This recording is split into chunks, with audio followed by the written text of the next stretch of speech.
Folks, despite all the struggles through the first 5 games of the season, keep this in mind. It's the first ACC game, so conference championship and all those goals are still in front of this team. Starting out at Hard Rock on a Saturday against North Carolina. Hurricanes live here for the next 60. The wholesome ones here. Let's get it on with all of you. Leave those comments and questions in the live chat. Please consider that the wholesome one provides at least an hour here for us every week of the Voice of College Football. So consider showing your appreciation. You can start by hitting the like button. Wholesome one, what's going on? Not much, man. I'm happy to be here. We had to miss last week. We had personal stuff was going on, so I had to make sure I was there for that. And it's just always good to be here. It's always good to have this slot and to have the blessing and talk about the Canes. And it's been kind of sad for me lately, but one thing about me, I'm gonna stick through with my team regardless of wins or losses. So what I didn't get to hear, since we didn't get together last week, was your take on the Middle Tennessee State game. Well, I'm probably a little happier that you didn't. I always do film breakdowns, and this was the one week that I didn't. I just figured other people have already kind of given their viewpoints on it, and I stepped away. I did my live. I always dedicate my Monday night live, but when it gets to a certain point where it felt like I would have nothing to offer but a bunch of negativity and going off, because at that games like that, the way it kind of got out of hand for Miami, you could see in the lackluster approach. The first thing that went off for me, Mark, was the fact that I watched our team walk on the field. You start out on offense, and yeah, sometimes the offense walks out, but it seemed as though it was a very lackadaisical. I don't want to be here. And it had already been over a 40-minute delay due to heavy rain and things of that nature. And I saw a team that looked like they didn't want to play football that day, playing a team that looked like they were fired up and didn't fear the other team at all. Now, when you illustrate it like that, you may think that that's the big school playing the small schools like, oh, everybody get our asses kicked. It was the complete opposite. And Middle Tennessee State never took their foot off the gas. And of course, they're coached by a former, Tallahassee quarterback, and that made it even worse. He milked that thing all week and was talking all that trash, and he got his ass whipped against UTSA. So the next week, week after week after week, you get a chance where you see about 12 different versions of your team. And only the best of the best get into that kind of coasting mode where they just line up and they beat everybody and they win by 20 and they go on. A lot of teams, they go through things like this. Now, I'm not equating this Middle Tennessee State loss to anyone else's loss, but it's just you don't know which team you're going to get until it's an established culture and an established program and things of that nature. So we know that we are not there, far from it. And the last time that Miami ran out of the smoke in Hard Rock or played a college football game, it was a very disappointing and embarrassing loss to Middle Tennessee State.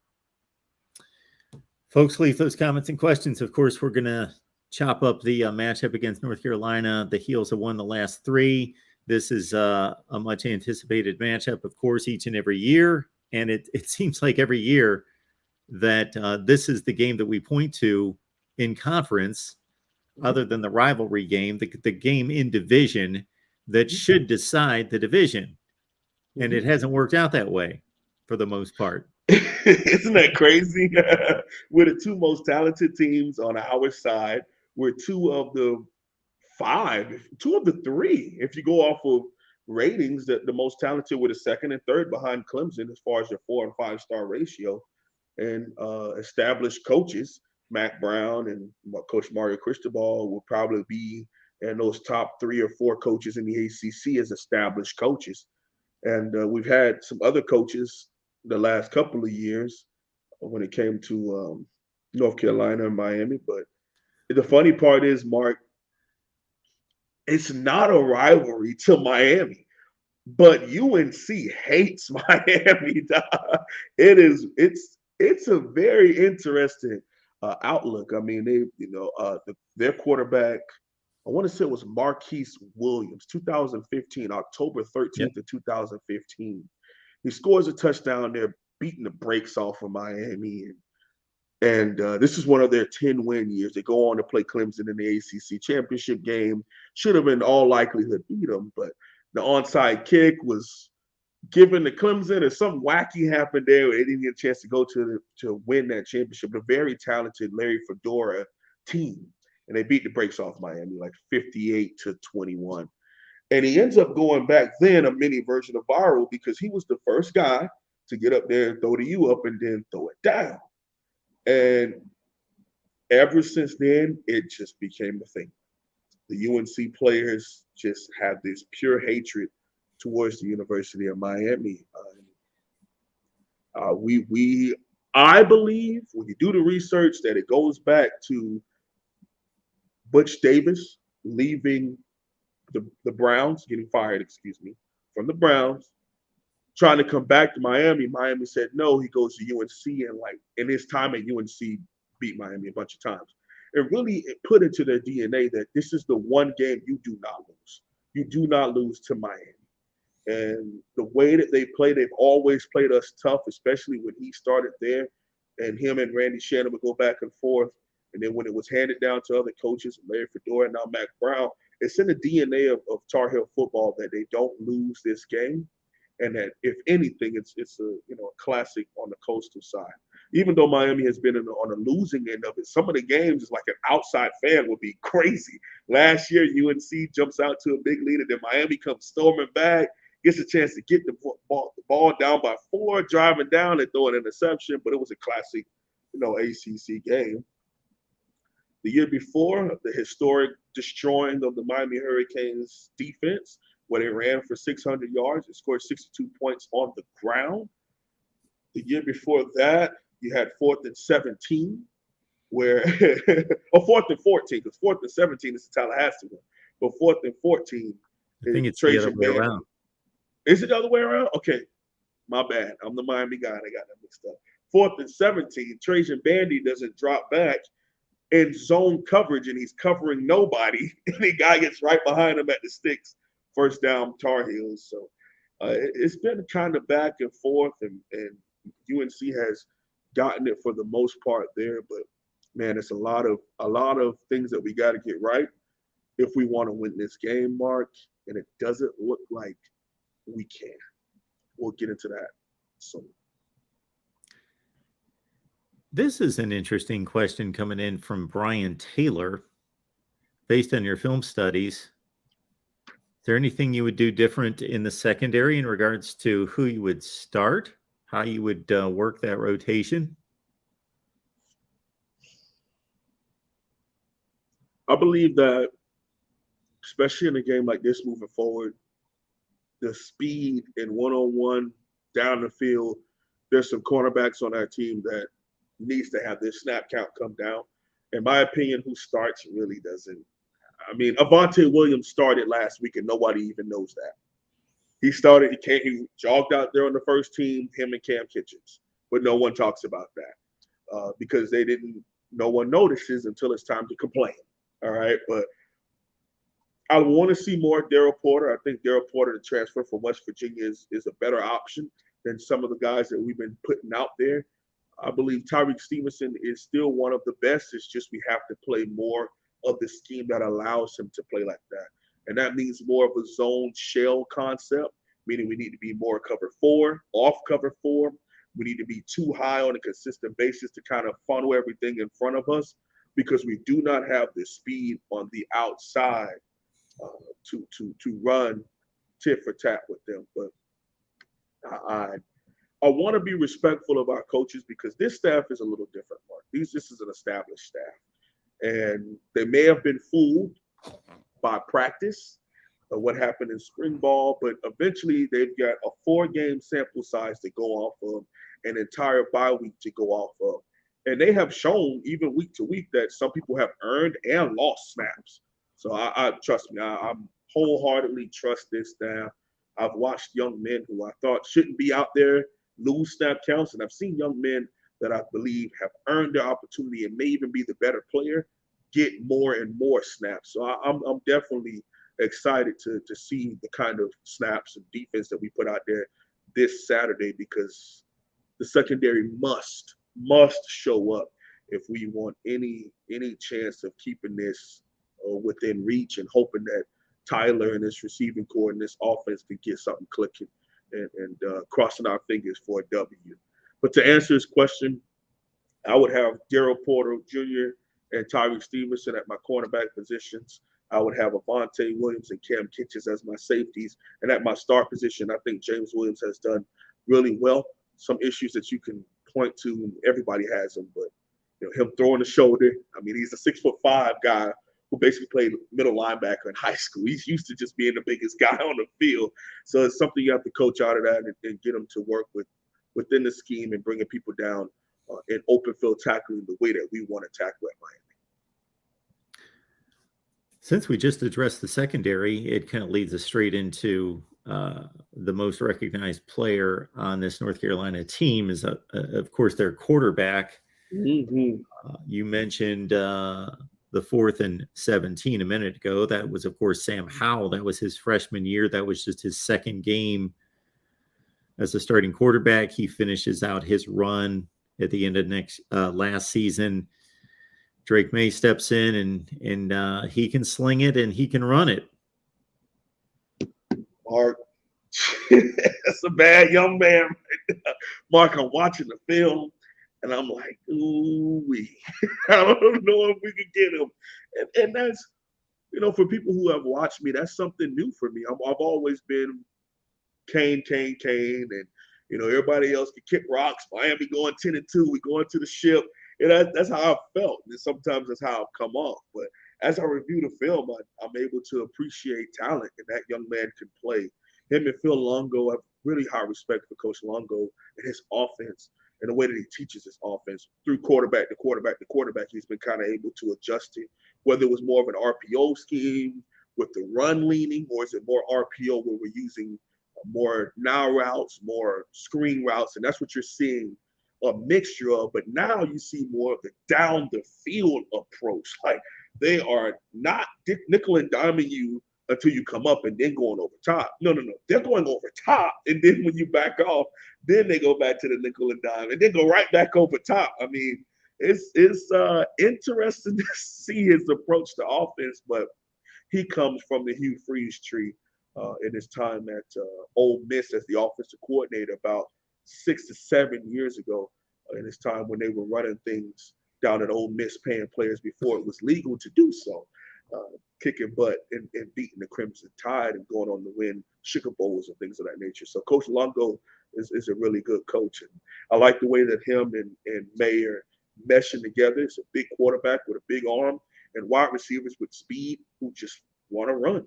And it's kind of interesting to say those things about the other team, and I'm not speaking about Miami. And offensive woes is probably something we'll get into here soon, but at the end of the day, it is very nerve-wracking. I have very high praise for Coach Longo and Maye.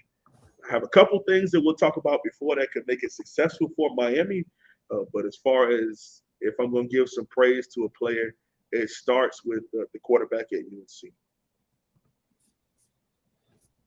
So, yeah, we can certainly stay with the personnel breakdown if you'd like. I know that you wanted to kind of dig into a broad view look at the program and kind of discuss where the program stands after a complete off season with Mario Cristobal and his staff in line, and now 5 games. Absolutely. Well, one thing I will say, shout out to Dante Colon, a very good close friend of mine, is in the chat here supporting us. Thank you, Dante, for being here. I appreciate you, family. God bless you, man. I miss you. I'll give you a call after the show. Love you, man. My issue, I wouldn't even say my issue. I think that us as Miami Hurricanes fans, Mark, we just have to, coming from me, this is hard to say because I'm a very proud man. But I'm going to be honest with you. That Middle Tennessee State game was going to come, regardless of the name of the school, regardless of this. So if we ran into a team that had a pass protection offensive line, a quarterback that's unafraid to throw that football, and a wide receiving core that's had speed and was going to go get the football at its highest point, Miami was going to get in trouble. Now, some people could say, you sound stupid. I get, trust me. I wish what I'm saying is not a fact, but it is.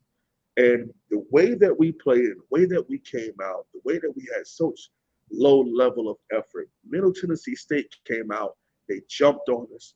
And that aggressive nature of starting fast has been an issue at Miami since I've been doing this show and before. Mark, we've had the same conversations when it came to Mark Richt's teams. They start slow, they wait to halftime, they make their adjustments. You see a better team in the second half. Sometimes it's not enough. Second, said the same thing about Manny Diaz. His teams come out slow. He made no in-game adjustments until halftime. Now we're saying the same thing about a Coach Cristobal team that starts slow. Now, all three of these coaches share some same players who are still on our roster, who are still around, and who still have that kind of bad mentality and approach to the game. And I'm not saying that it's time to pull scholarships and kick people out. We're 4 games in. You got to play the season, and you got to get through it, and you have to build a program. When it comes to the culture of the University of Miami, it's something that we've always looked at it and said, oh, it looks good on the outside because we wiped it off with something shiny, whether it's a new head coach in Manny Diaz, a new head coach in Mario Cristobal, a bunch of money thrown at the program. Instead of understanding that we have to change what's actually in the ingredient, okay? Just because you got a nice sign or a nice door on the outside, oh, wow, these windows are so nice. You open the door and it's still the same crappy restaurant, that doesn't help. And sometimes you have to go into that restaurant, you got to change things in there. And if that means you got to pull those chairs out and put brand new chairs in, you got to pull that carpet out and put towel down, you got to get a new bar because old one is old, leaky, and creaky wood. You got to put a new one in there. Put some TVs in here. Put some pictures in. Make this thing look lively. That's a lot of stuff for what we have to get done at Miami. And that, unfortunately, takes time. It takes some serious conversations. And it takes us having to look ourselves in the mirror and say there's a lot of growth. Now, to the common people or to, a common fan, all they care about is wins and losses.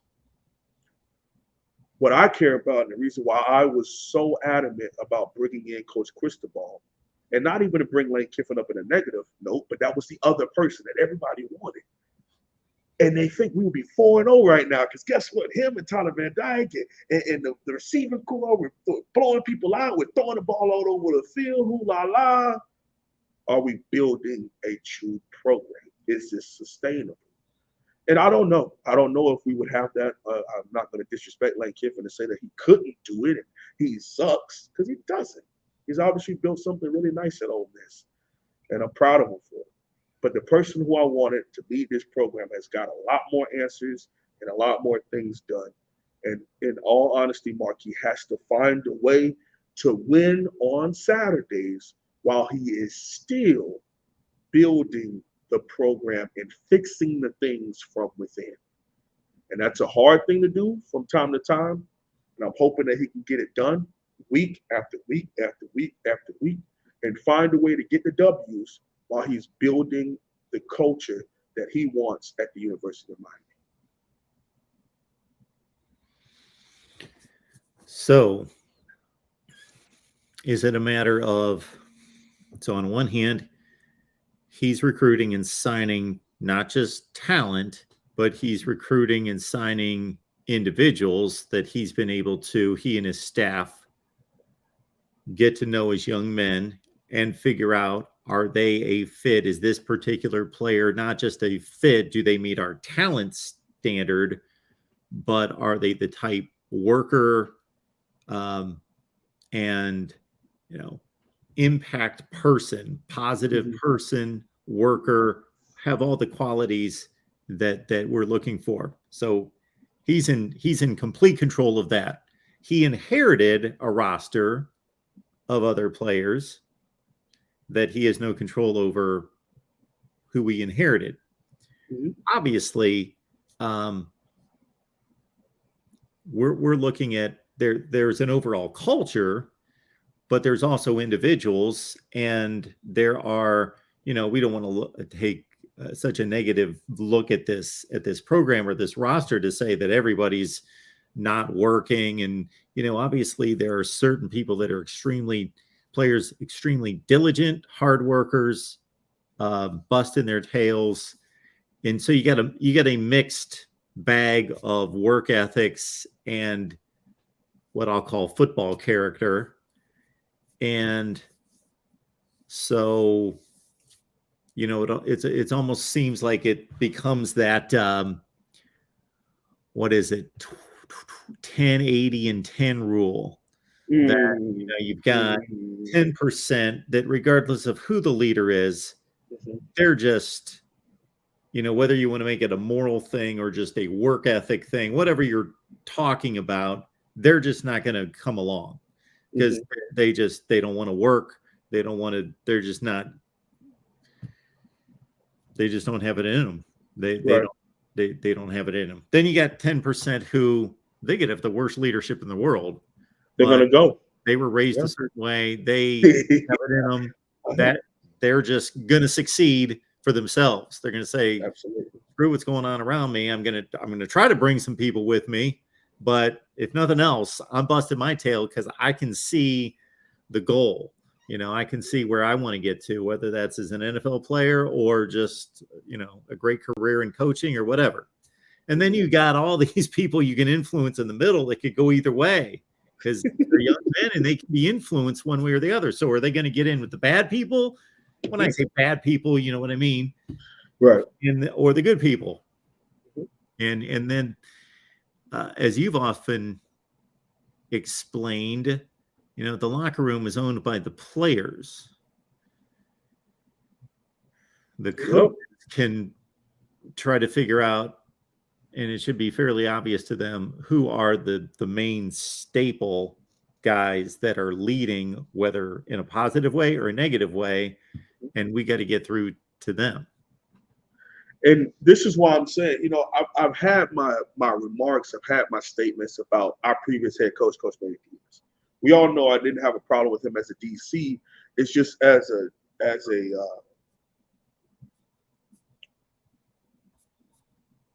what, Mark? I'm still.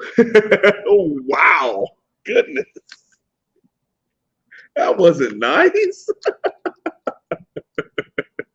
Well, we're looking the at donation. The donation. I didn't look at that yet. Here we go. Good God. Oh, okay. It's so funny, Mark, because you know what this is eerily similar to what I said about UNC and Miami. It's the same with Miami and Ohio State. Those people could give a crap less about Miami, but we cannot stand Ohio State. And we don't play enough to where it could be a rivalry, unless Miami joins the Big Ten, like I would love us to do. Yeah. Or if the ACC just absorbed the American and we had our own big mega conference, that would be pretty cool too. But I would love that. But anyway, that was hilarious. I wanted to speak on that. But super chat, so I'm always going to read a super chat.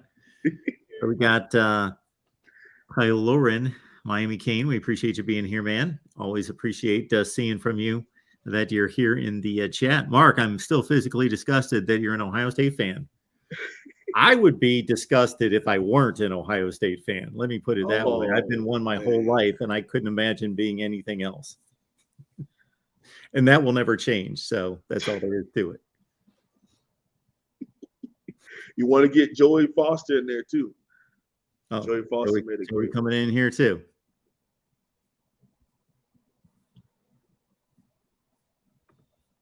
We talking about that one? Absolutely. Yep. Got to get that in there. Talking my language. Yes. Supporting MarkRogersTV. I mean, let me shoot a promo real quick for you, Mark, before I answer this question.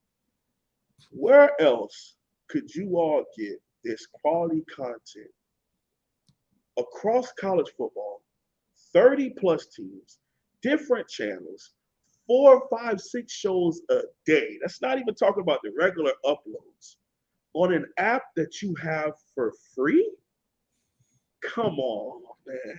It's a blessing, and I'm always thankful to be here for you and be here with you, Mark, because it was different having to read the magazines, and now I get it in a video format. I get it from people who cover the team, people who just cover college football, who cover conferences, who are alumni of the schools. I mean, you do an amazing job, and I'm definitely always in the mindset of giving people their roses and their love and their appreciation while they are present and to their face. So I definitely do that to you, because I believe that we wait too long until something happens to someone, whether that be deceased or something bad, like they get hurt. And that's when we want to speak about good on things. Just doing it spontaneously to someone's face and showing your love and appreciation and love for them, I think speaks volumes. So I try to do that for you when I can. And I just wanted to make sure that I did that for you, Mark. I appreciate that, wholesome one. Of course. You know, I appreciate that from man. my heart. And you mentioned preview magazines, and it's not. I've not forgotten your suggestion and recommendation. I would love to be able to deliver a preseason college football preview. It'll be amazing. It's gonna happen. I'm gonna be somewhere coaching, and I'm gonna get a call from you. And you go, Dwayne, it happened. And I go, Mark, what are you talking about? We got our first copy of the Mark Rogers TV college football magazine. I can't wait for it. I can't wait. I'm speaking it into existence. It's here. You got to believe it as though it is here. That's what faith is. It's going to be here. Proud of you, man. In advance. I know you can do it. I know you will do it. All right, back to Miami. I forgot what the question was. What were we talking about? What were we working on? We were working on I kind of sized up the locker room and leadership in the locker room. Okay. That tough conversation. So being around and observing Miami for as much as I have on the outside, and before I got the connections to players and you know other YouTubers who go there, and the parents who go there who love that I cover the team. You know, on the outside, we in Miami always looked at it like, why don't you just go grab those dogs from the inner city, let them play football, get out the way, and just go. Forget schemes, forget who the coach is, just go play football. Go play Miami football.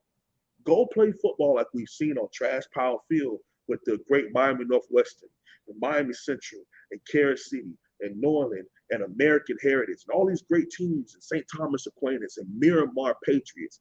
These great teams that we've seen spew out all these great players. Why don't you just let them play football and get out the way? And I used to be in that lane. But then you get older, you go off to play college football, you start now coaching in it. And now you understand that it's a lot deeper than what the regular fan sees, especially in today's game. Like, this is the densest and the deepest level of college coaching that it is. You know, it isn't just about football. I mean, 2 years ago, we went through an entire situation where we had to argue about the lives of some of our players even mattering. Think about that. You know, we have all this divide amongst all kinds of stuff that was going on. And you saw college football coaches standing there, shaking hands and hugging their players. And it meant so much to see that. And now we're looking at a program in Miami where we have an opportunity to turn things around. Now, even though we have that chance to turn things around, we have a new coach, and we have a new athletic director, there's a lot of things that have been wrong that goes deeper, way deeper than Coach Manny Diaz, than Coach Mark Richt, than Coach Randy Shannon, than Coach Al Golden. And that's 12 years that I just illustrated to you of what's been wrong. And the main thing had been we got away from being who we were and putting in the work, where a bunch of people thought all you had to do was go to the U, and you're just going to walk into the first round. You're going to be some Hall of Fame player, and it's just what it was. So guys who came in who wore 20, who wore a lot of people wear 76, but wear 52, or wear 15 or 11. Think they're just going to be, oh, well, you go to Miami, you trust the process, and you go in the first round. And Mark, up until about 2005, that was a reality. But then we got to the point from about 2006 to, I would say, maybe 2012, where things really started to take a. I mean, Miami has a 5-7 season in there. Miami has 1 9-win season in there. And things really started to drop off. And the thing was the connection to the community. And South Florida, coaches were still feeding their best players to Miami, but we weren't giving them anything back. And I say this because even up to 10 years ago, there were a lot of issues with what we thought was hard work, what we thought was effort, what we thought was passion. And we thought it was just like, oh yeah, you put on the helmet, you put on the orange, put on the white pants, you talk trash, you wear the black cleats, black socks, and you put on an amber face mask, and you got it. No, that's not what it is. Scheming became a big thing. It wasn't just about getting the best players and going out there and letting them play football. Now we're bringing, how do you do that? How do you teach them how to do things?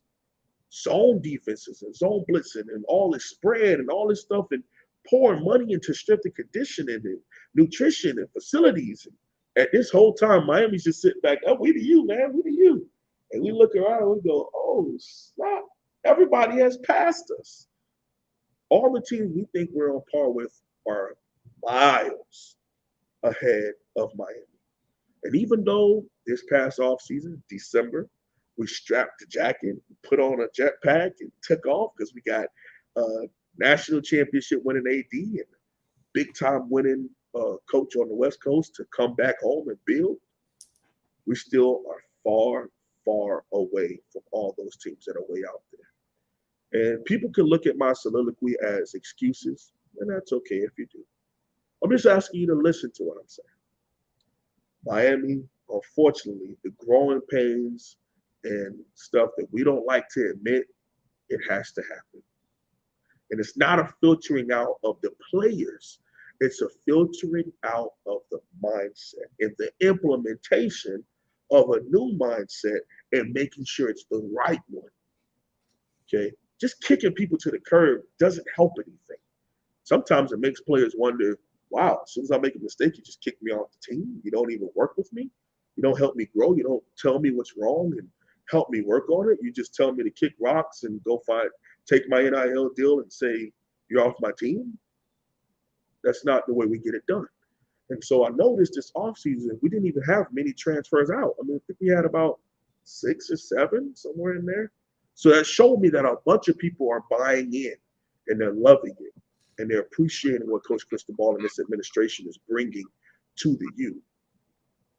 There does come a point where we get on that football field, we still have players that may not be the most talented young men who got exploited, and we lost the game embarrassingly.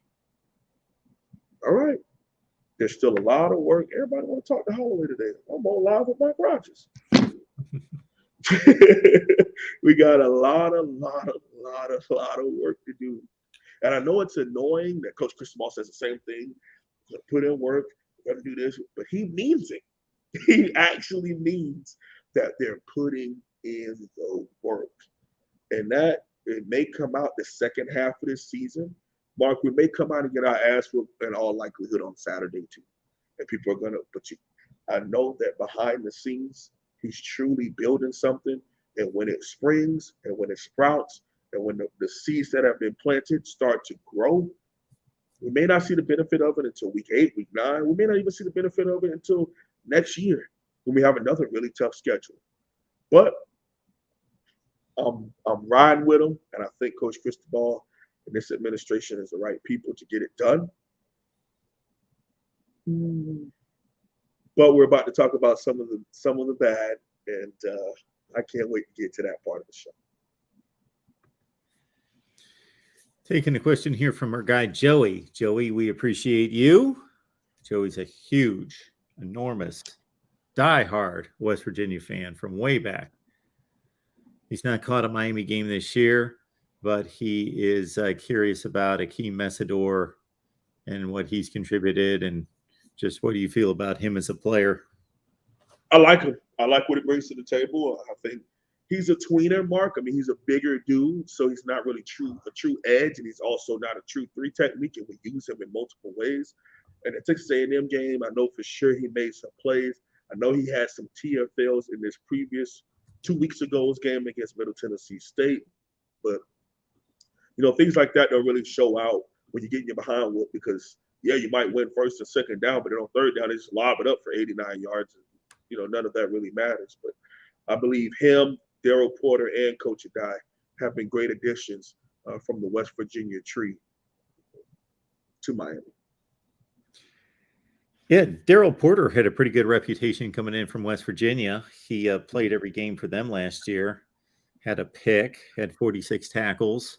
You just addressed the secondary and talked about maybe needing to get him more reps. So you've obviously, you like his game? I like his game, but I also think that the philosophy is what's important.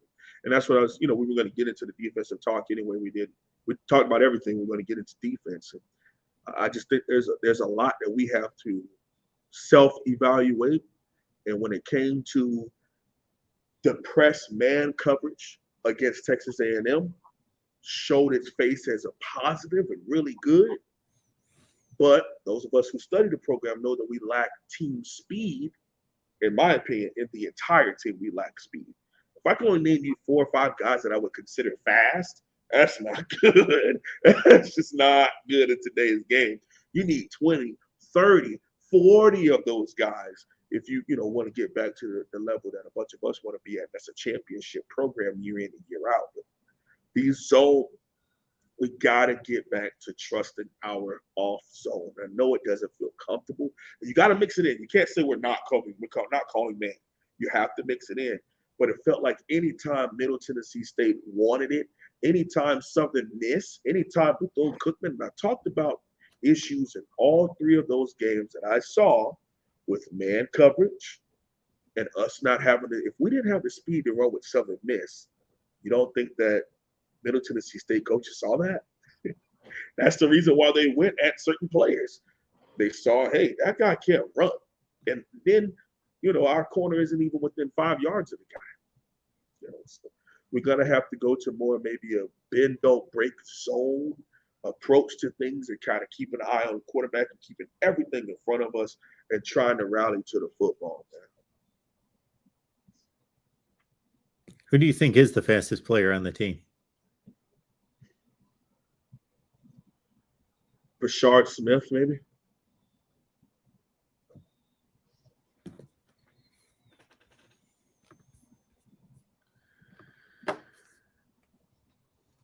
Kyla Wren, Miami Kane, H1. Do you know, or do you think Leonard Taylor, Jaleel Skinner, and Avante Williams should receive more snaps? Top 2 highest paid staff, but still same results. Kylo Wren. I think all 3 of your points make good points. Now, one thing about tight end is, especially in the Coach Cristobal team, tight end is an extension of the offensive line, less an extension of the wide receiver core. Skinner is basically a big receiver. And it's going to take him a little bit, in my unhumble opinion, to contribute, if it not be for injury, which seems to be the rumor about Arroyo. Arroyo seems to be out for this game. We may not know further. But it seems like we're going to see a lot more of Skinner and Khalil Brantley. And they're more of your kind of receiving threat tight end guys mixed in with Will Mallory. Now, Leonard Taylor flashes every now and again, snap to snap, quarter to quarter, he flashes. Avante Williams, to me, is the most talented player on the entire team. I think Avante Williams is an amazing player and a great young man. I get what you said about the top two highest paid, and I know that that's been a big thing, and people have been throwing that up and throwing that in the face of our coaches. But just because you're paying for something, you still got to go out there and win football games. All right, you have to go out there and win football games. I looked at Mel Tucker, a coach who I admire. He's $95 million, and he's having a rough year. But last year took them to one of their highest finishes since they were in the playoffs, and won a rivalry game. You could argue they should have lost, but he won the rivalry game against Michigan. So these things happen, and Nick Saban has really messed people's heads up with winning all the games and winning by 20 and blowing everybody out, nobody being within par. If you study college football and working to become more of a historian of college football, not just Miami, and you look around, and there were years of two lost national champions. There were years of coaches who wouldn't even be probably considered elite nowadays because they only won one natty, but they won a couple bowl games, won 9 games, 10 games here. They were well respected then. I don't necessarily know if they would be respected now, because if you don't win 2, 3 natties, people consider you to be trash, just like that. You can't have one bad year or one bad game or half a season. So I think what you're saying has some validity to it, but I would argue that it, on the surface, it's the same results, but on the inside and in the ingredients, we're cooking up something completely different than what Miami has ever seen. Uncle Bill, appreciate you being here, man. He wants to know if Jake Garcia is going to see any action this week. Now, obviously, if it's a blowout, that's a different deal. But in regards to, do you think they work him in at all? I'm going to err on the side of no. I would think you're correct. No disrespect to you, Uncle Bill. I don't think you were one of those people who had that kind of viewpoint, but I know that there was a big thing in the Miami fan base where, it was give me Jake, and people are throwing Tyler to the wolves. I'm not with that. I think Tyler is our quarterback. I think Tyler is well within his right to do very, very well. And he's spoken up about his displeasure with what we're about to get into, and that's Josh Gattis and his offense and their approach. He's spoken up for the first time, and I hope that he stands on the things that he said this week. Well, let's get there then. It's Josh Gattis' offense, and he won the Broyles Award for the best coordinator in college football, either side of the ball. And they didn't have much of a game plan or execution against Texas A&M and then Middle Tennessee. It seems as though we've had some issues, Mark, since the spring game. And you could argue, if you go watch the spring game and you watch what we've been watching the last 4 weeks, it looks the same. It's just, and I feel like pointing the finger at just one person may be unfair, but as the offensive coordinator, he's going to take the brunt. Now, of course, I believe ultimately this falls at the feet of our head man and Coach Martin Christopher. Because I get you want to have a physical brand of football. You want to be feared. You want to be respected. You want to be a tough, hard-nosed, hit you in the mouth team. But how you get the 7 points doesn't matter how you got the 7 points. You got the 7 points on a 16-play drive, rammed the ball down their throat, converted third downs, milked 8 minutes off the clock, kicked them in the teeth, finished on 3rd and goal. Or you scored 7 points in 4 plays, lobbing the ball down the football field and embarrassing people. The 7 points is still 7 points. One of them helps you in recruiting. One of them helps put a lot of people in the NFL. One of them is what they do in today's college football 2022 moving on. And that's putting the trust in your quarterback, putting the trust in your receiving core, and airing that thing out, mixing the run in. We got to run the football. But this run the ball, milk the clock to 2-3 seconds, only throw when you absolutely have to, brand the ball. It's not working, and it will not work at Miami. And I feel like it's going to take way too long to recruit to that. And in the time, we're going to be losing games and losing recruiting battles because what that does isn't recruitable. It doesn't bring people in. Okay, there's a reason why Nick Saban, a funny story that this comes out, we found this out last week with Jalen Hurts. I don't even know if you know this, Mark.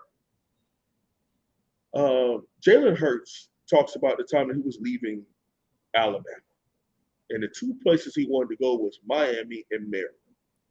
You know what Nick Saban said to him, Mark? Who has the best offense in college football?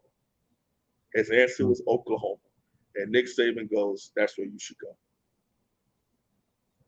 It's just that simple. And we're seeing it with our cousins to the west at USC. This team was supposed to be down in the dumpster and trash and 5 games in undefeated, had a scare at Oregon State, but for the most part, looked really good. Got a dark horse quarterback in Caleb Williams, and the offense and the scheme, man, it's too old school what we're doing, and it's not gonna work. And I feel like it's gonna backfire on us. You know, the more I watch that not even the Middle Tennessee State, it's a Texas A&M that just really gets under my skin.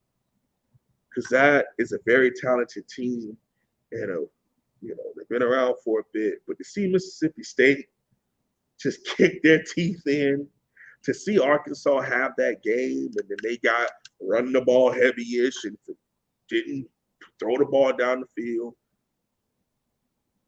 that team was so beatable. And it would have given us so much more momentum. But I think we're really hurting a quarterback that has shown you what he can do in a certain style, in a certain way that you attack the defense.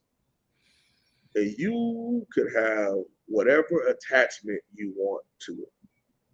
I liked Rhett Lashlee's offense. I'm not saying that we need to hire Rhett back. I'm not saying that we got to run you could throw whatever air raid, spree, all that kind of stuff is about the way you attack a defense. You can call it air raid, you can call it spread, you can call it running shoes, you can call it spread, read option, whatever you want to call it.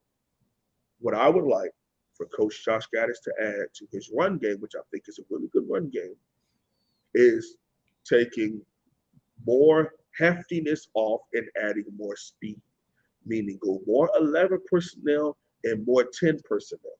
Not only that, meaning only a tight end and a running back or just a running back, but also how we attack the defense with our route combinations. Okay. Getting some over the middle while also getting some smash route concepts, while also getting some, we have deep balls in there. We see them throw it, but it's just the connection isn't there. There's a way that we can get it done. And I would like to see Coach Josh Gattis implement it, because the way he's running this pro-style offense right now, it's not clicking, man. It's not clicking at all. And before you brought up his name, I was going to mention Rhett Lashlee, just to get a feel for the difference between what Miami was doing under him versus what they're doing now, because I don't think you can really look at a run-pass ratio and see any difference. Right. And it, to me, I feel like that's low-hanging fruit, because I'm the same person that, if you rewind the clock a year back, complained about Rhett Lashlee's offense. So it's like, I don't think you can have both ways like that. You have to be able to have these kinds of conversations and be open and honest about the fact that you would like to take some from here, some from there, and implement it to some of the good that we already do. Now, the reason why I think Rhett Lashlee's approach to the offense would work is because he was pass first and then run the football. Well, under Coach Cristobal, we would give you the offensive line to run the ball and then mix your passing concepts, and it would have worked. But that's not here. So what we have to do is hopefully we can add the passing concepts, the route combinations that our wide receivers feel comfortable with, to the already very, very well put together run game that we have. Last season, Miami ran. Now, let's understand that some of the running plays, not many of them, but because of sacks and because, of course, if the quarterback takes off on a called pass play and he ends up running the ball, that those become runs. So actually, the pass is a little heavier than this.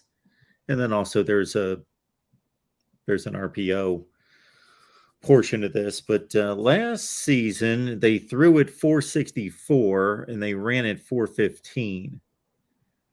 So they ran it, they passed it 49 more times. So I don't know, in terms of 50-50, it sounds, I can't do the numbers, but about 55-45. This year they've passed 146 and they've run 165. So they've run it 19 more times.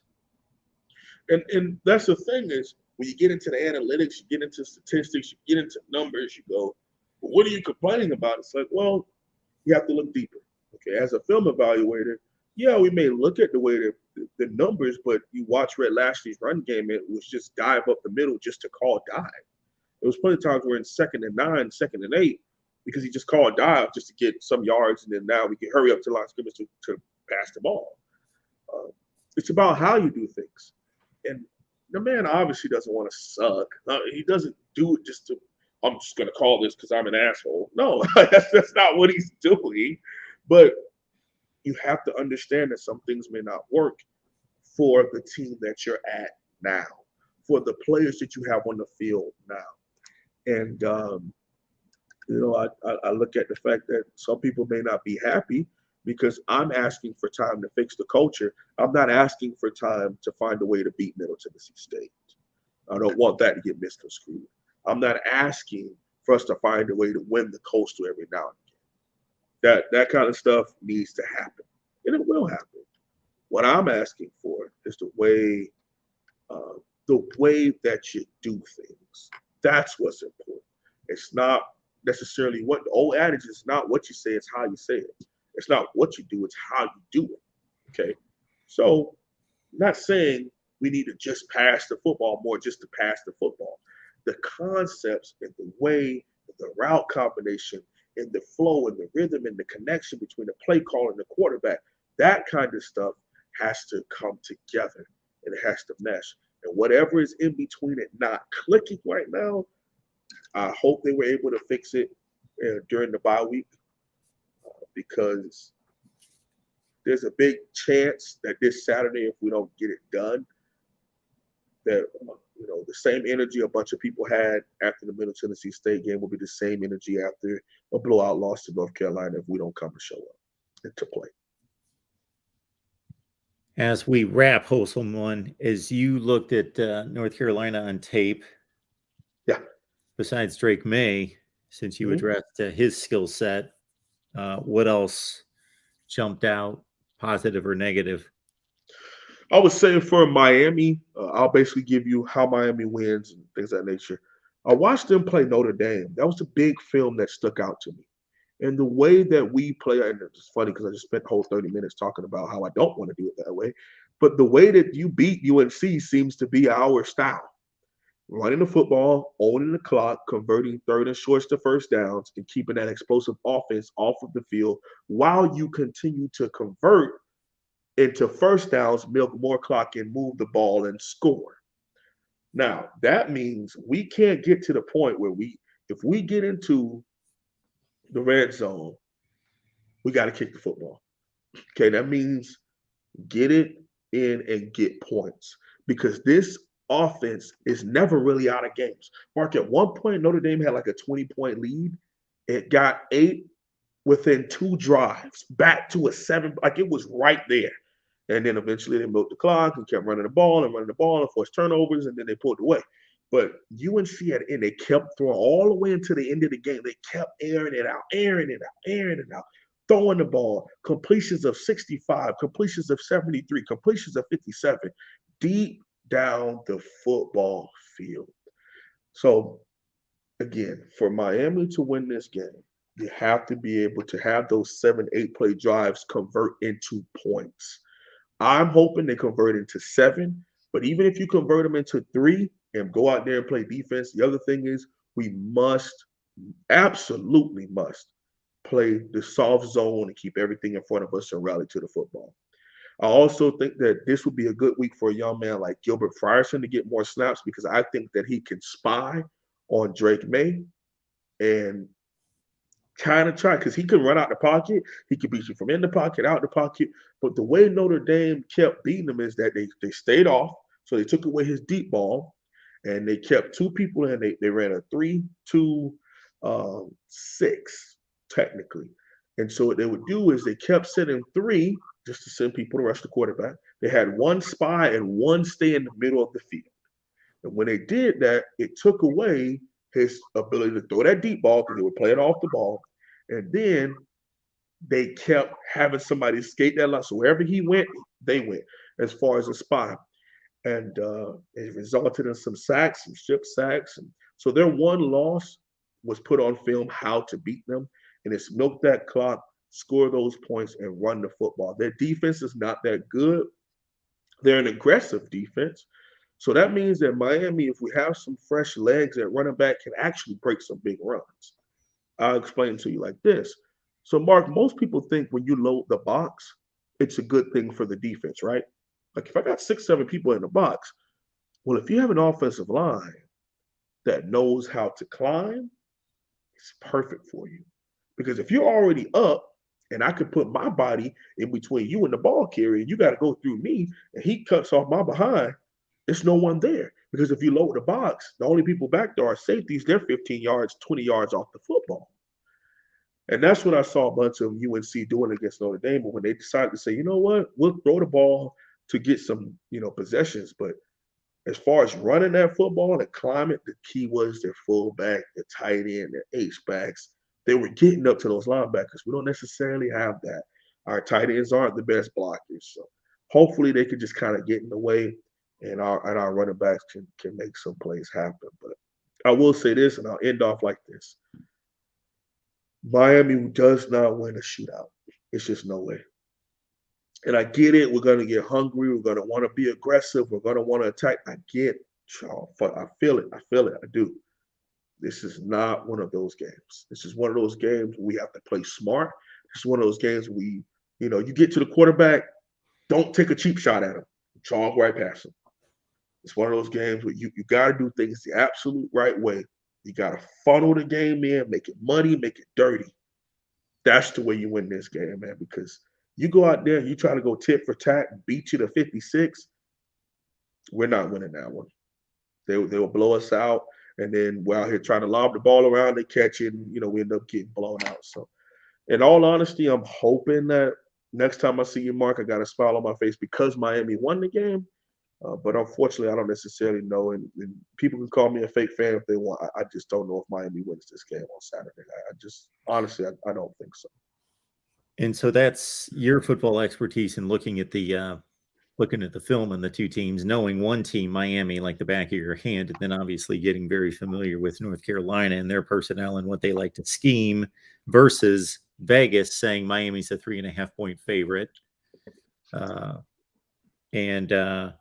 Notre Dame.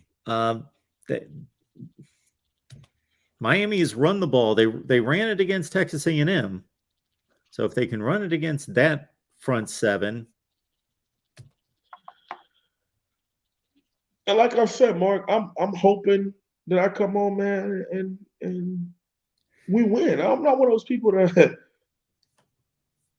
I'm doing some reverse psychology. I just know from what I've watched when it comes to Miami, I hope you're right, Rico. I hope you are right.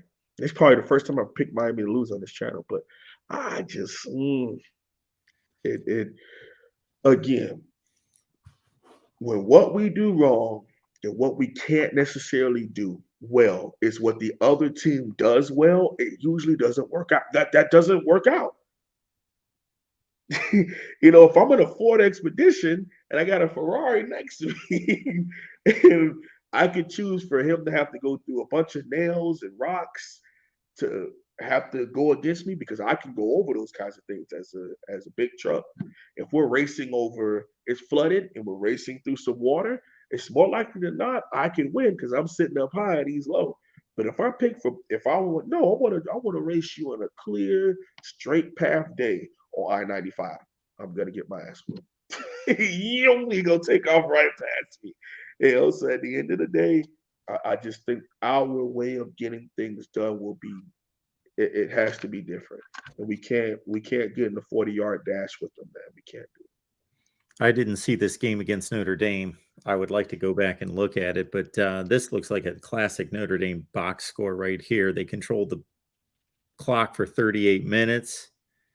They had 35 first downs, 576 total yards. It was almost split perfectly between passing and running. 289, 287.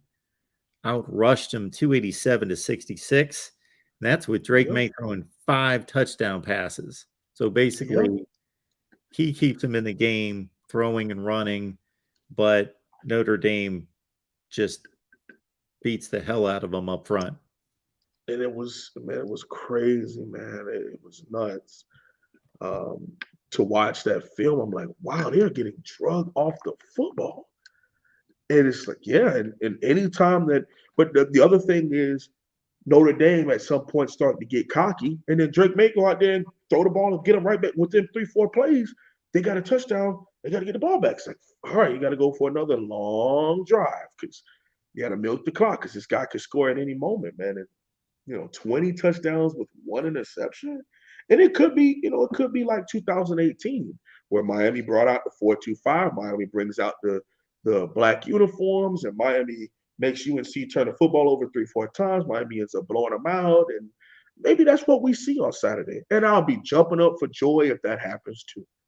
Just from my personal viewpoint, it's going to be a tough one because, again, what we have shown we cannot stop, they are very good at. It's just that simple. I'll make one more comment on this, and you tell me if it makes any sense because you've played a lot of football along the defensive line. Mm-hmm. So North Carolina is not got a good defense, but they have players. They got players. They just haven't figured it out. Right. Last week, they only gave up 10 points against Virginia Tech, and they shut them out in the second half. But Virginia Tech's a pretty bad football team right now. So maybe they're getting better. Maybe it's a little combination. Virginia Tech's bad on offense, and maybe Carolina's figuring some things out.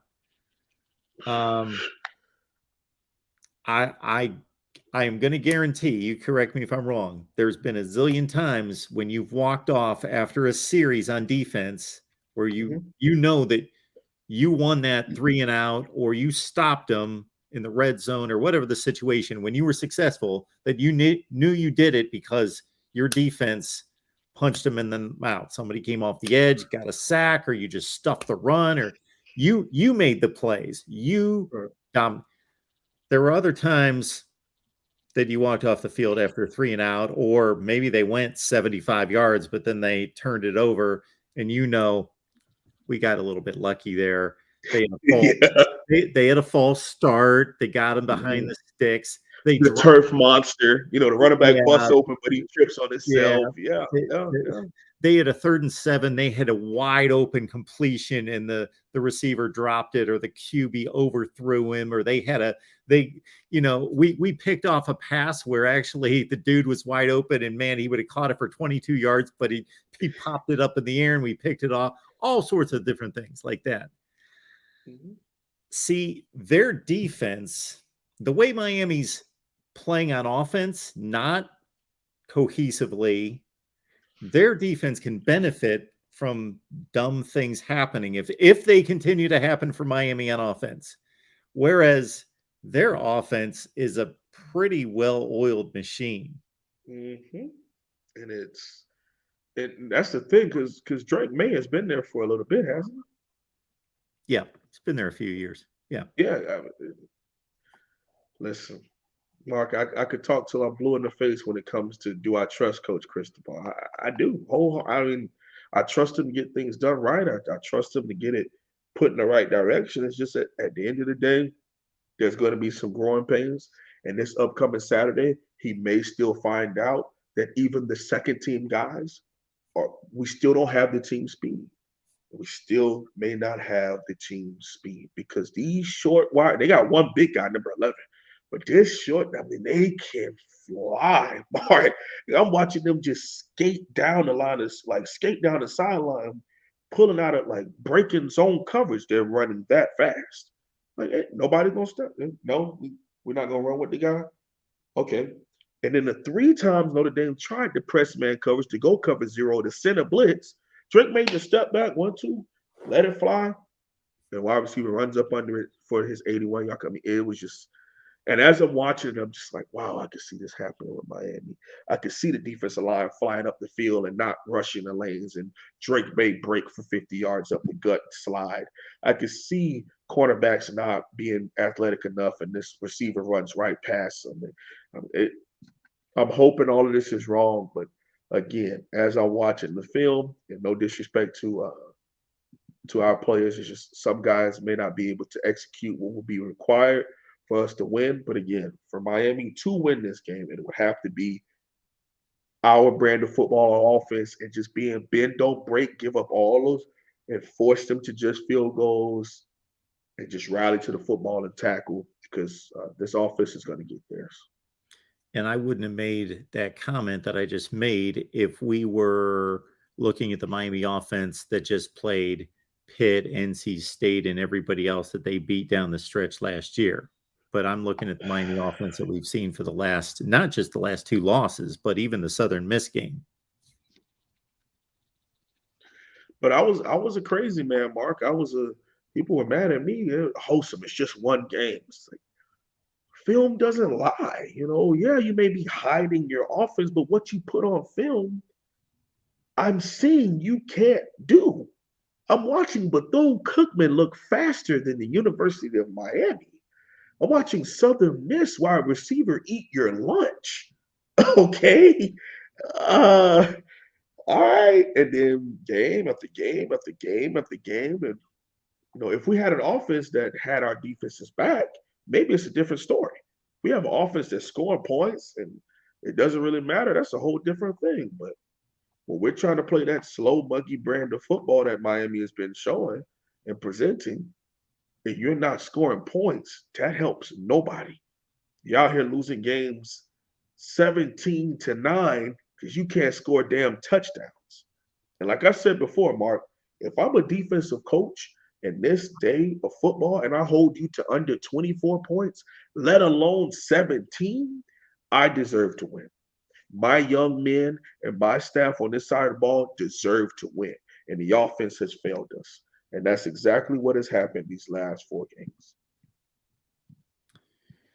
There you go. If I wanted to be mean and stick it to Kylo Ren, I would point him to Columbus, Ohio, and the #1 scoring offense in the country. It is. I mean, how does a team in the Midwest of Ohio establish and adapt? I put those 2 words together. That's funny. Establish. That's what that was. Okay. I like that. Incorporate, establish, and adapt to the spread before a team in the South, specifically Miami, does, to the point where you're spitting out first-round quarterbacks, receivers, running backs, offensive linemen every couple of years. Oh, okay. It is what it is. Mark, thank you so much for the opportunity. Thank you all, Canes fans, for being here. I don't know how many people were here, but I see a bunch of people in the comment section. Hopefully you all comment some topics you would like us to talk about next week. And I have no problem bringing out the whiteboard and answering any questions moving forward. But as always, go Canes. God bless. Have a good day. Get on over to the Wholesome Ones channel right here on YouTube.